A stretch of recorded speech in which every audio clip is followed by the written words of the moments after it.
right, welcome back to Top 5 Vinyl, where we show love to vinyl owners. Today I'm here with Eric. How's it going, sir? Hey, I'm doing good. Thank you so much for having me, Harold. Absolutely, absolutely. And I found you on TikTok. Can you let the people know where they can find you?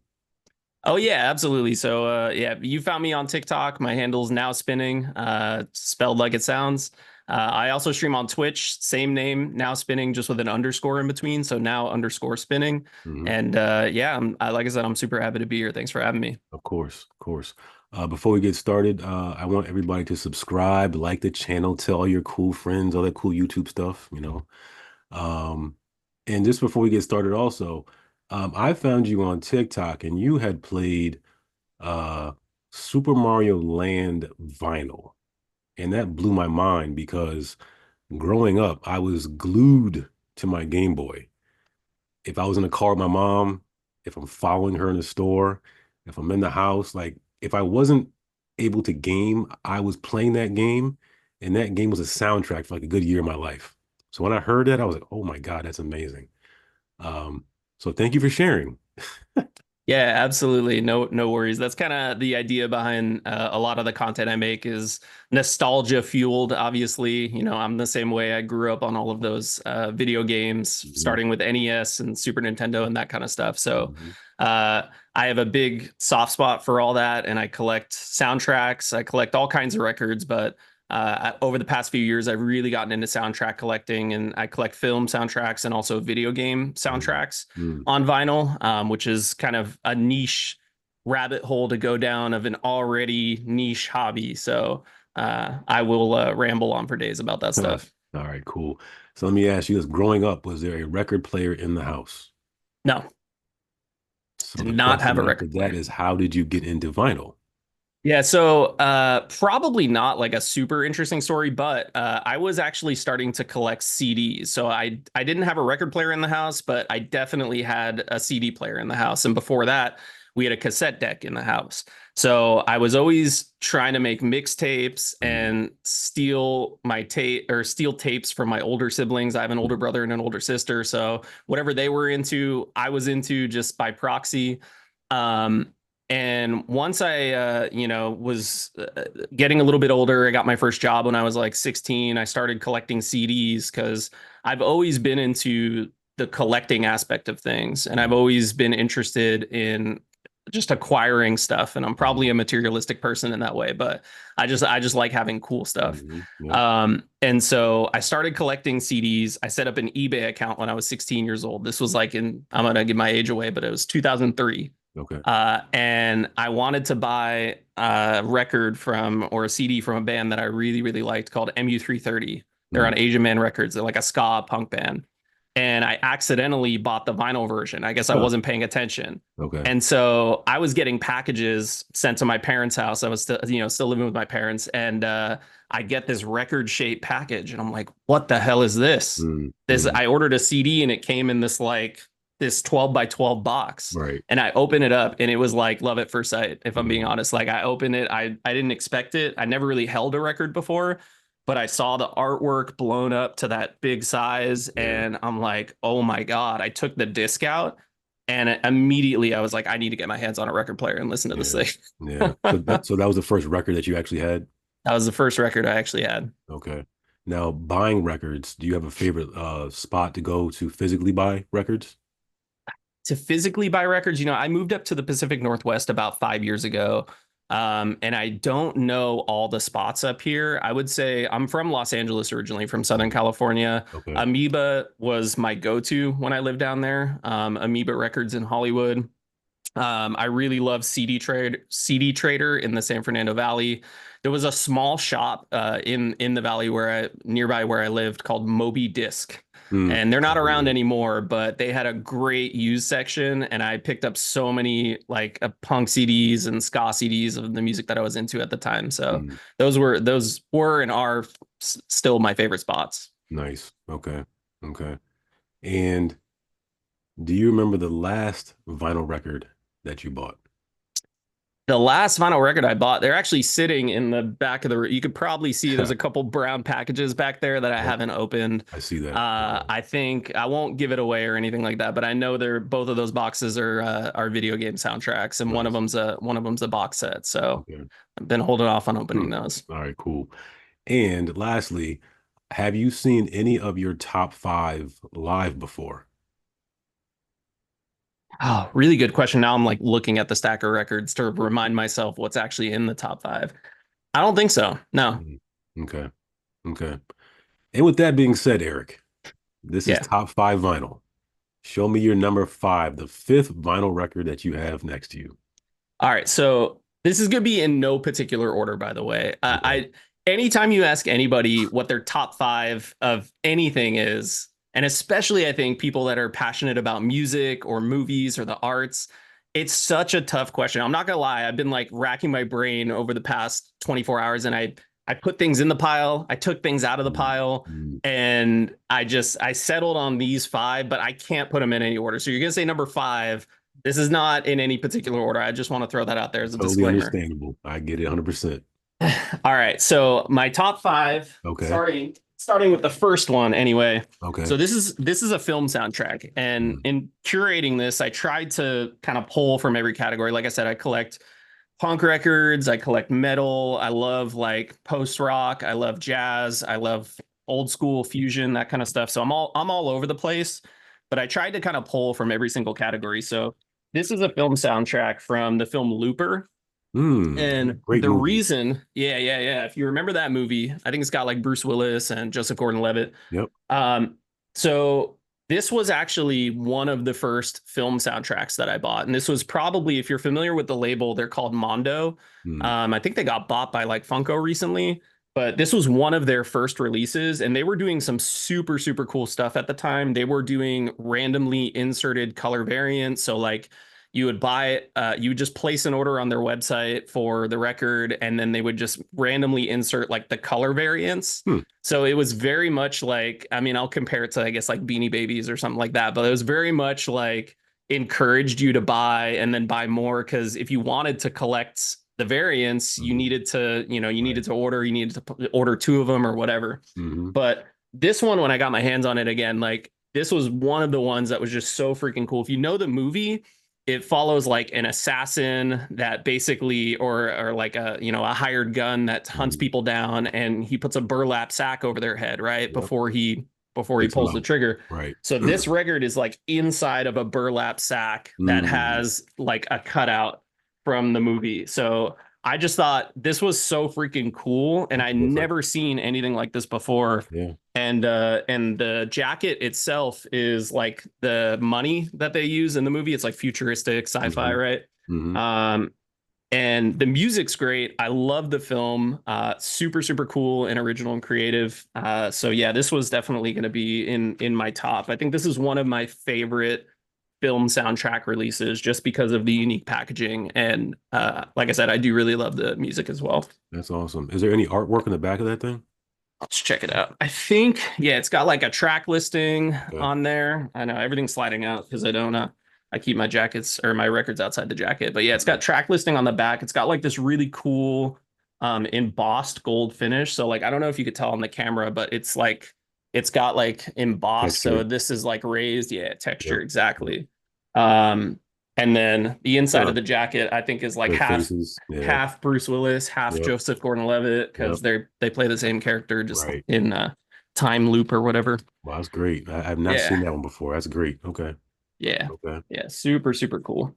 All right. So that was number quote unquote five. Let's take a Quote look at number unquote. quote unquote four. All right, yeah. This really isn't in any particular order.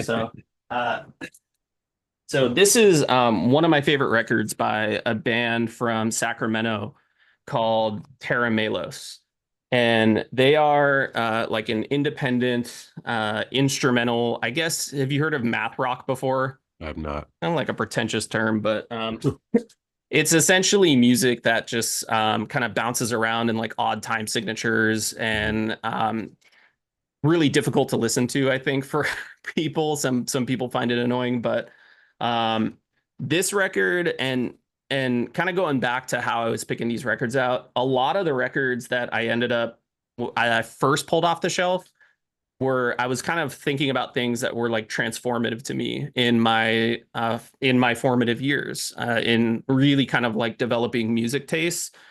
And this was the one that just really, really hooked me and showed me that music can be so different than what the status quo is. Hmm. And I mean, this record is not like an easy listen, but if you are really open to it, I'd for sure recommend it. If you love guitar and drums and just like three dudes playing music, this would be it. But this is from Terra Melos. This is called Drugs to the Dear Youth. Mm. Um, I think the guitarist, his name's Nick Reinhardt, one of my favorite guitarists. He painted this, if I'm not mistaken, this album cover. And there's really nothing like special about the release. It's like a super thin, flimsy jacket. Mm. I don't think there's an insert at all. Let me double check my math there. Yeah, no insert, Okay. just a thin, flimsy cardboard thing. And then the record is pressed on, I think, brown vinyl, this like ugly brown color. Yep, Yeah, I it's see that. like, yeah, nothing special. But I had, so when I was probably like 15 years old, I think I saw this band touring for this album Mm. and I bought it from them. And that show was like one of the best shows I've ever seen in my life. I'm not gonna Mm. lie. Mm. And like I said, it really kind of like showed me that music can operate outside the status quo, and like there's so much that you can do with music that's just not being explored if you Right. just stick to the radio or you just stick to, what's recommended on Spotify and that Hmm. kind of stuff. So Hmm. super super cool record. I think they got a little bit bigger. They signed to a label. I don't think they're like actively playing anymore, but they're pretty well known in like I guess the math rock scene. So Okay. I'll always hang on to this record. This one's gonna be with me forever. All right, cool. So that was your number four. Number four, yep. Let's take a look at your number three. All right, I might go out of order here because I feel like I want to keep it like eclectic and I want to try to mix it up. So yeah, I'm gonna go out of order. Okay, okay. But there's no order. Like I said, I no guess it's an order. impossible task. I understand. It really is, man. Hmm. Okay. So this is number three on the order that I'm going in. And this is a punk record by the band Propagandhi. Hmm. And this is called Today's Empires, Tomorrow's Ashes. I own a couple different versions of this, and I didn't even realize that I didn't take the shrink wrap off this fully, but um, this record, so I grew up and before I kind of got into like heavier music, I was into like skate punk. Hmm. And a lot of the bands that I liked as a kid were like, kind of like joke bands like Blink 182, Hmm. like poo and pee jokes, that kind of stuff. And Hmm. as a little kid, I'm like, oh, this is great. They're making Right. it's stupid, immature humor. And also Right. like they're playing fast music, which I liked at the time. And then I got into like No Effects and Lagwagon, like all the Fat Records bands. And I had mentioned Asian Man Records earlier, like the ska punk side. But a lot of those bands were just like silly, right? They just felt silly, especially as an adult. I go back and listen to it. I'm like, this is just like goofy, right? Hmm. This record was like the first record that I checked out that still operated in the same style of that punk music, but it showed me that it like you can be serious about it. This album, like the lyrical content, I mean, there's songs about like immigration, Hmm. persecution, that kind of stuff, and the music is just so freaking good. I mean, the guitarist rips. It's one of my favorite punk records. I think this came out in like 2001 Okay. originally. But it's one of my favorite punk records. Like I wouldn't even call it pop punk. It probably like borders that genre. Hmm. But still one of my favorites for sure. And I think the record looks really cool too on this I one. I like think that. it's like a I like the front cover. yeah. It's Hmm. called, like I said, Today's Empires, Tomorrow's Ashes by Propagandhi. They're a Canadian Hmm. band and they're still around these days. And then this is like a really cool like pinwheel variant. Hmm. I Hmm. think they this is like a remastered version that they released a few years ago. So Hmm. That's nice looking also. Okay. yeah, yeah, All right, cool. yes, sir. So that's your number three. Yeah. Go ahead and take a look at your number two. All right, number two. So I know I got my stack over here on the side. All right, so this one's got a story along with it. So a few years ago, I was ready to turn 30. And I had what I'm calling a quarter life crisis, even though it's probably closer to a midlife crisis, right? Mm-hmm. And I started collecting records when I was 16 years old. So I've been, into vinyl and had a vinyl collection for 14 years. And I got the itch to start my own record label. And I did. So I just really wanted to learn about the pressing process. I wanted to learn start to finish, what does it take to release a record, right? Mm-hmm. Growing up, like I said, I idolize guys like Fat Mike and Mike Park that ran those labels that I mentioned, and they were very much like DIY. They just did it from the ground up. They did everything themselves, especially even like Mike Park that runs Asian Man Records. He runs it out of his mom's garage, and he's been doing it for like 30 years. Wow. It's that kind of stuff is super cool to me, because you're not like you aren't you're just doing it on your own. Mm-hmm. And I wanted to do that myself and try to apply some of those like same ethos to the project. So I started my own record label. I say record label, it sounds a lot more serious than it is, but That is I just, important. I hit up a few bands that I really liked at the time that I knew weren't signed and I knew they weren't on labels. There was only like a couple releases that I was very much interested in releasing. And I told myself, if I can't get one of these bands, like I'm not going to do it. Like it's got to be one of the criteria for this label that I was starting is it has to be something that I would love. Like I have to put something out that I would love, and I'm only going to do it if I enjoy it. If I Mm-hmm. don't enjoy it, or it gets to be the point where it's a financial burden and it's becoming impactful, or just something like that, like I was going to Tap stop. out. Right. Those were the criteria, right? I Mm-hmm. also didn't want to do contracts, so I did everything through just like DMing, online, messaging, and everything was like a handshake deal with the bands, which I'm super grateful that they were willing to work with me. Um, that's a long story, I know, but this release was the third record that I put out. Mm-hmm. I'm gonna show you two jackets first. So this is from a band named Sauce, SAWCE. I'm not really promoting any of these bands on here, although if I was gonna promote one, I would promote Sauce. They're such awesome guys. Again, they put out instrumental music. It's definitely more accessible. It's very much just kind of like instrumental rock, but with great melodies and great hooks throughout. The main songwriter, his name's Adam, and he writes such cool music. So I would definitely recommend this here. Mm-hmm. Couple reasons why this is out of all the records I put out, this is definitely I'd probably say this is my favorite. Because with this one, I kind of challenged myself a little bit with the design of the cover, and I did like I don't know if you could tell, but I did like a spot gloss finish there. I can see that. Yeah. And it's Nice. on the front, it's on the back. And with that, again, this probably doesn't seem like too big a deal to people because people are gonna be like, oh, whatever, like that's not a big deal. But I didn't know how to use like Adobe Illustrator or Mm-hmm. Photoshop that well. Like I was never really good at those programs, and this album challenged me to get good at those programs, because all of this had to be done through like vector art in Adobe Illustrator. Mm-hmm. And like all of this, like even these little details, right? Like these little details right here in the plants, Yep.